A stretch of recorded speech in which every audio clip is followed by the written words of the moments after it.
Hey, what's up, guys? You guys are coming. Hey, what's up, man? You're actually coming here to watch me game? That's freaking awesome, man. I didn't expect people to actually show up. So apparently player 2-1, that's unfortunate. I'm playing some Uno just to relax, you know. I've been working all day, I've been working hard. Gonna go to sleep soon, but now I'm chilling a little bit. I thought why not stream, you know, if I'm chilling anyway. Might as well stream a little bit. So good that you guys are here. Thanks a lot for being here. I really appreciate it. So let's see what we can do if we can win this game of Uno, shall we? I'm going to reverse that on him and then it's my turn already. Then we can throw up an 8 and now he's gonna throw up a forbidden card and I am not allowed anymore. How are you guys doing? How are you doing, Mr. Robot? Like I was saying, I've been hacking a little bit, so recently I've been hacking in a hacking group and actually collaborating, and it's been one of the best experiences of a while, you know. Collaboration is not something that I am very good at. I don't deal well with other people, and it's not that I don't want to deal with other people or that I want to be mean or anything. It's just that I have a very different way of thinking. And for me, it's always been very different as well. I see the world in a different way and I work in a different way as well. So basically, I have to make sure that, like, if I am hacking, I have to either keep up with other people, which is really hard because I'm a very functional hacker, where other people they might go for very technical vulnerabilities. I would never do things like an Nmap scan on a bug bounty hunt, for example, or anything like that. That's not my cup of tea. I do something different, you know. I do functional requirements. I go checking my web application. And of course, you have a lot of other bug bounty hunters who do exactly the same thing. I know I'm not special in that, but it means that, like, for me, I have a very different way of hunting as well. For me, it's mostly based on my hunting is, mm, how shall I put this? It's mostly based on trying to find the pain points of organizations because I'm also a QA engineer, and as a QA engineer you get to see a lot of your targets, you know, you get to see a lot of how a company actually works. You get to see all of that stuff. So as a QA engineer, I got quite a lot of things that I've been able to see, and I found out that integration points apparently are always weak points. Now, you guys might be wondering what is an integration point. Say you have two specific programs, they might be integrating with each other. So if you have your one program, you have your other program, it's usually developed by a different team, and those programs are going to have to communicate with each other. So it's very important that, of course, that communication happens properly. So what's going to happen is they're going to have to write an API, and on that API, they're going to have to talk to each other. But believe me, guys, there's never any documentation available. That's always the case in companies. Companies have never any documentation available. I don't know why this happens, but it seems like they're allergic to it. Now, some do have documentation, but it's never enough, you know? It's never how actually your application fully works, because fully describing your application is very, very hard.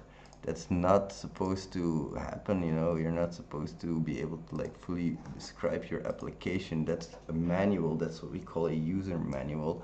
But keeping that stuff up to date costs so much money, so it's very understandable that not everybody wants to invest in that kind of stuff.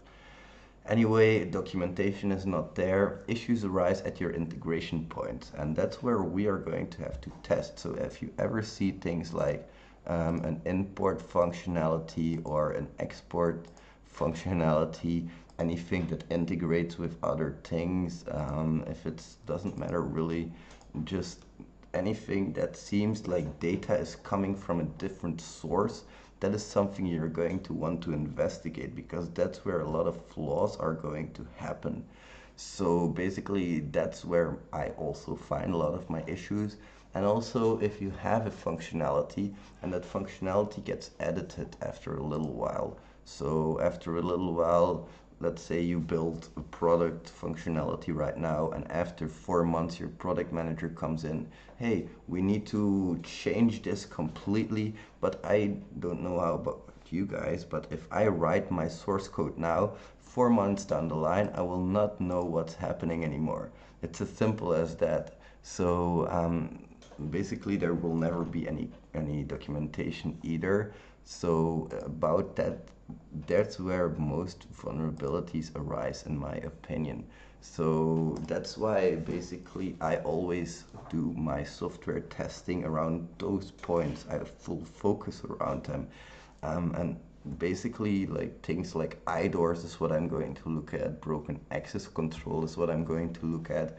And when I'm actually hunting, I will start out with so I'll start out basically picking a program. Picking a program is very, very important. You need to pick exactly the right program that's exactly good for you. Now, what I'm meaning by this, I love business to business programs. If I do a business to business program, then I'm happy because that means that they usually have a lot of functionality for me to explore. I'm a more functional hacker, so that's basically what I try to aim for.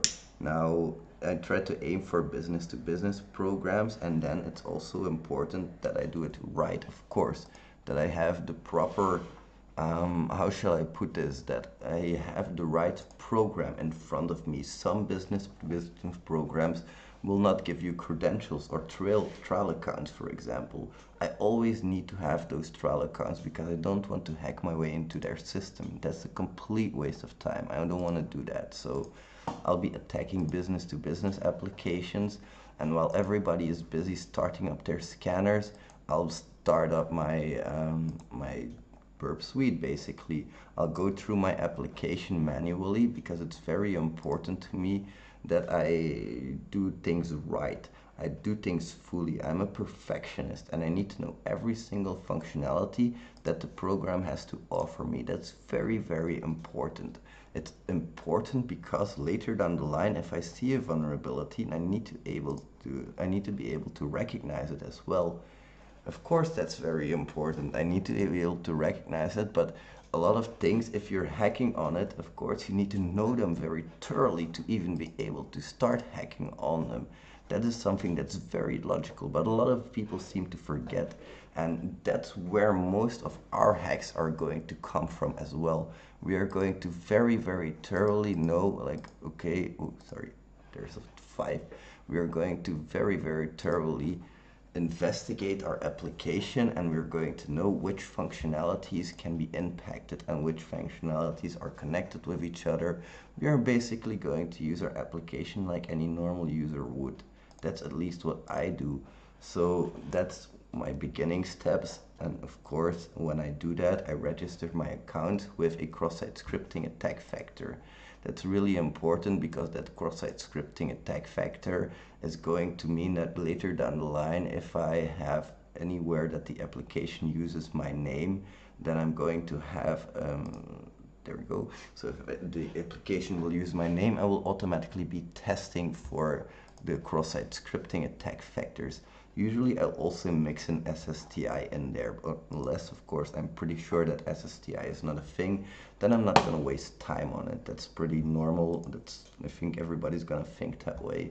So basically, that's what I would do in the beginning. Then, give me a second, guys. Then when you're done with that, then I would try some more active hacking. I would try to do hacking in the way of like, you basically try to hack in a sense of, if you see a URL that gets resolved, you're going to try for SSRF. You're going to try to see if the CSRF tokens are always checked everywhere. That's very important, of course. You're going to check other things as well. You're going to check if you can upload images, for example. Images, think about this. If you have an SVG is basically an image format that describes how an image should look like in XML format. So that's basically it. You have this XML in front of you, and this XML is going to describe how your image is supposed to look. Now, if I say XML, some of you might already have tingling ears and think XXE. That's very, very wise of you. That's something that you definitely have to take into account and try it for yourself. If you see a SOAP request, SOAP is also XML, why not try for XXE? If you see anything XML related, you can always, always, always try for XXE. That's one thing I wanted to give you guys. One thing you can also test for, of course, is your normal cross-site scripting, but you can try doing it a little bit more actively. And in that case, you can try, for example, entering in every single parameter a random value, and then you can see if that random value gets reflected anywhere in the JavaScript context or in the HTML context or in the HTML attribute context. So there's definitely several different things you can do, but mostly focus on that functional stuff, you know? Focus on disabling things you're not supposed to be disabling. If there's an element disabled in the UI, it might just be an element in the UI that is disabled. That doesn't really matter. If it's a UI element that's disabled, try enabling it and see if you can get something that way. That's how I find some of my vulnerabilities, actually. Yeah, I know I could have streamed on Twitch, but I'm not really a Twitch streamer. I have my account there, but I don't know how it works properly. I'm not that tech savvy anymore, guys. I'm becoming 30. I'm an old man. Keep your old man into account a little bit. Come on. Anyway, so basically when I hack a lot, I'm basically just going to hack a lot of my target, and I'm going to see what functionalities they have. And I'm going to do some extracurricular hacking as well, like following specific people on Instagram or on social media like Facebook. Maybe they might leak some information for me. It's all OSINT in the end, so I think it's ethical, but it's a gray line, so you draw the line for yourself. For me, it's all OSINT basically. So that's how I would hack my targets. You hack your targets how you would hack them. I also have a very broad scope methodology, which I will also go over for you guys. The broad scope methodology is much more focused on automation, but I do have a manual broad scope methodology as well. Strangely enough, you might have never expected that, but broad scope can do a lot manual as well. Strangely enough, that's funny, guys, right? So if you think about it, what do all of these tools that you're running do? You basically have a workflow, a specific workflow. Oh, damn it. I forgot to press the oil button. So I basically have my specific workflow. And in that workflow, let's say you're talking about subdomain enumeration. Well, in that case, subdomain enumeration is basically just going to Google, for example, and doing a lot of Google dorking. So we can also do that manually. We can easily do that manually. And the thing with that Google dorking is, if you do that manually, you will actually take the time to go through all of that stuff, to go through every single subdomain. And that's very, very important, because of course, if you don't do that, you're kind of missing out on a lot of stuff, in my opinion. Of course, you can send your automated scanners behind it and actually get, you know, get some results that way, but I don't think it's worth it for me, at least. It wouldn't be worth it for me, let's put it that way. So for me, it's not worth it that much. Now, you need to know that, in my opinion, before you start running scanners. It's not really good to run scanners. Let me quickly put up some music. That was a little bit loud. So this music, guys, is from the 1261 clan, and I really love this music. So if you guys are interested, this is non-copyrighted music, but you have to mention them, of course.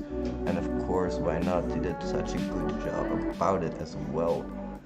So about that broad scope methodology of mine, I don't know if you guys, but I do a lot of these things manually. In my opinion, scanners miss a lot of things, and of course you have to automate things a lot as well. It's a given that you will have to automate things. because of course you will never have to keep doing all of the things manually. You have certain things that you find, but guys, it's really important as well that you pay attention, because like here I am not paying attention and I keep having to draw cards because I don't press the Uno button. God damn it. And tools, they just can't do that. So it's okay to run tools. Everybody needs tools, but you also need to be able to have something in the background. Like you need to be able to do this manually as well in the background.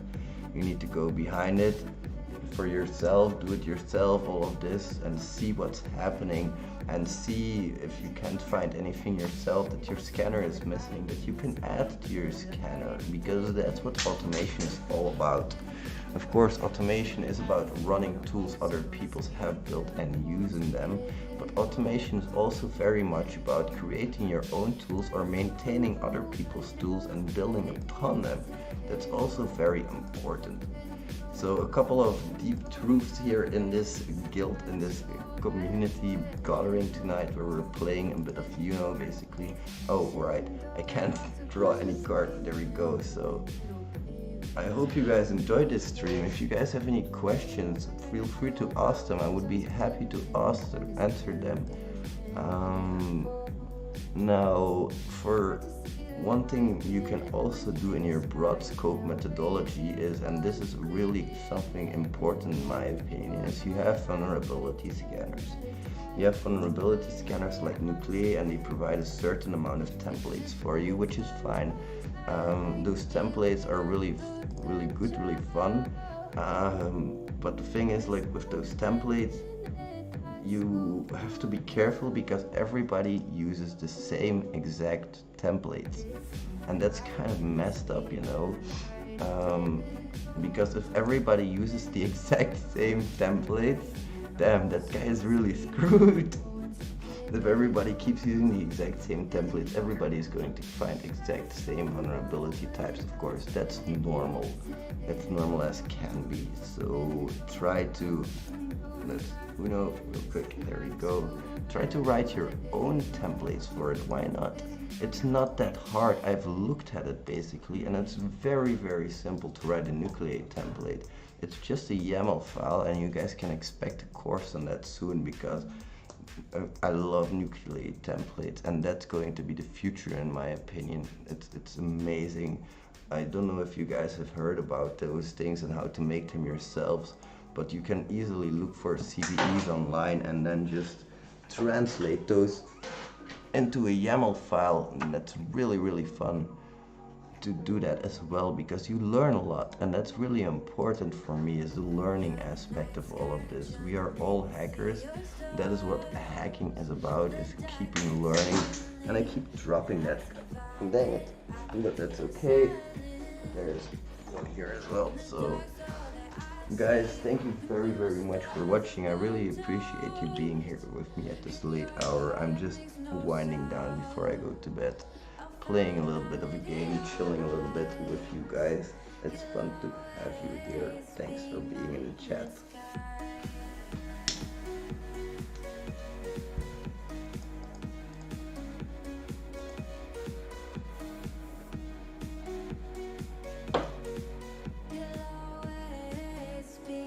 Hey, no problem, man. That's like a little bit of my methodology, a little bit of an insight into my methodology. I hope you guys enjoyed that. It's a little bit of how I hunt, you know. And for hunting, it's not easy. A lot of people think hunting is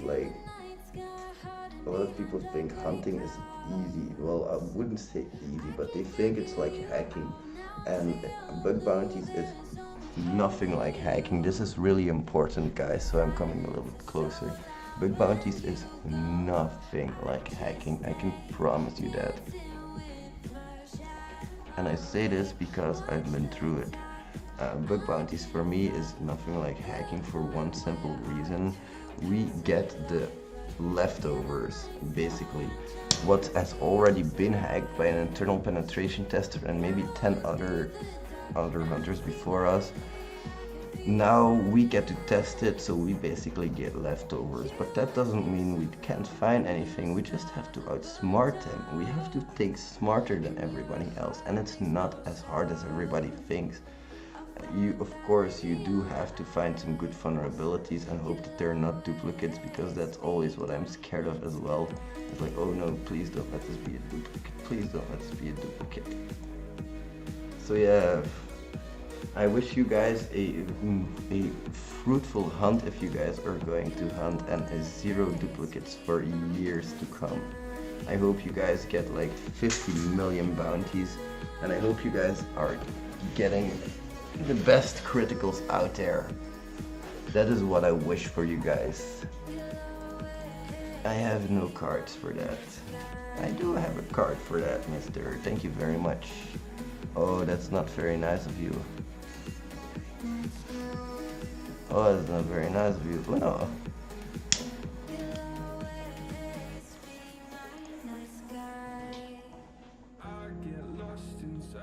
If you guys have any questions, feel free to ask me, by the way. I'm just chilling a little bit here until I go to bed later. In about 10 minutes, I think. So if you guys have any more questions, now is your chance.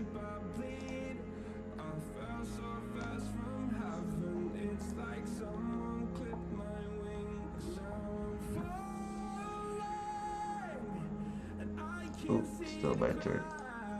Of course, I can do 7 for the red. Now I have to be careful. No. And he's doing a reverse. Hope he doesn't have a plus. No, it's just a 2. I win. Woo! Good job, sir. But not good enough. What is the best thing about Bug Bounties? The best thing about Bug Bounties, very easy, is that the fact that we get to test our targets and we don't have to worry about anything. We get to test in real life situations and we don't have to worry about anything. No prosecutions, no crap. We can just hunt to our heart's desires, and that is beautiful. A lot of people think hunting is about making money, and the name suggests it, so I cannot blame anybody for thinking this. Basically, the name says it all. Hunting is bug hunting, but you're not really hunting for bugs, in my opinion. Bug hunting is such a terrible name. In my opinion, you're more like, how shall I put this? You're more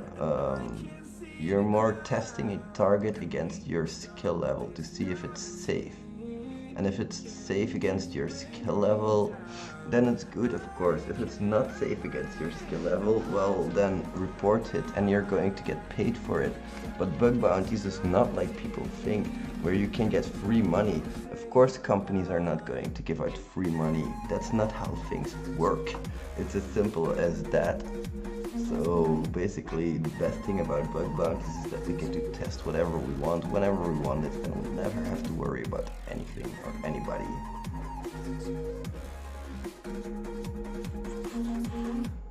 Want to know the worst thing about Bug Bounties, in my opinion? Because of course there are bad things about Bug Bounties as well.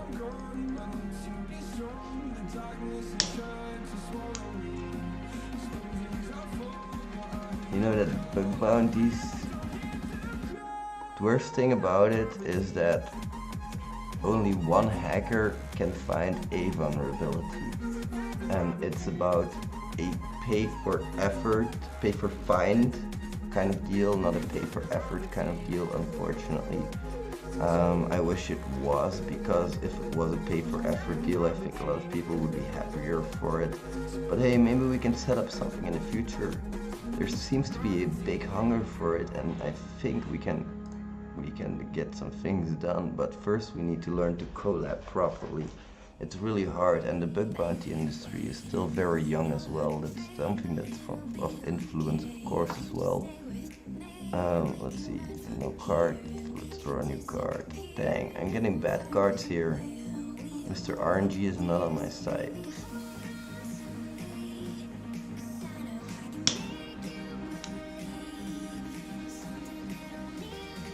He turned to blue, so I'm going to reverse it. Going to give him 2 cards.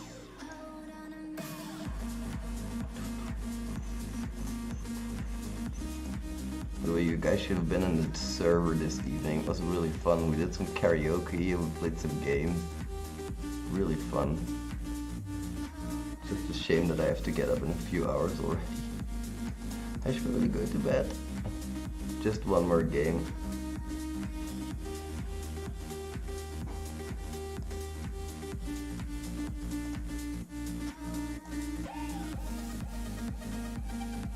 How are you guys, by the way?